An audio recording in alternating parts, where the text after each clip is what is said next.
జై శ్రీరామ్.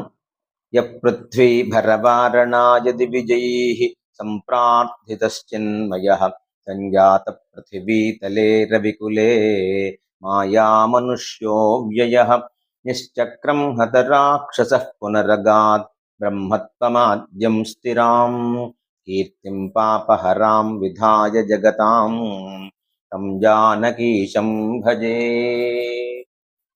ఆ పరమాత్మ అయినటువంటి శ్రీ మహావిష్ణువు బ్రహ్మాది దేవతల చేత ప్రార్థించబడి రావణాసురుడి రూపంలో ఉన్నటువంటి భూభారాన్ని వాపడం గురించి సూర్యవంశంలో మాయామానుష రూపంతో అవతరించి రాక్షస సమూహాన్నంతటినీ కూడా వధించి తన యొక్క స్థిర కీర్తిని స్థాపించి పిదప తన విష్ణుపదంలో బ్రహ్మైక రూపంలో ఐక్యమైనారు. శ్రీరామాయణ మహాకావ్యం అంతా కూడా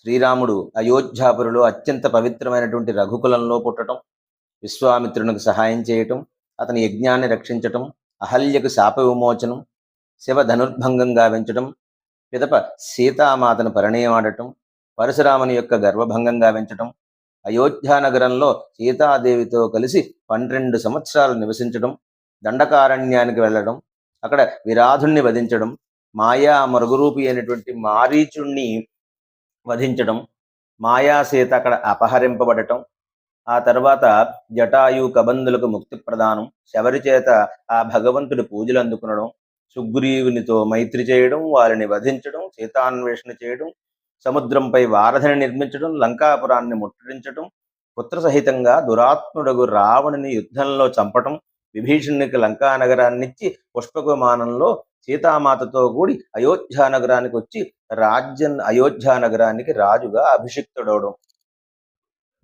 ఇన్ని గొప్ప విషయాల్ని రామాయణ మహాకావ్య రూపంలో తెలుసుకోవాలనుకోవడం మన యొక్క భక్తి ప్రపతులకు నిదర్శనం.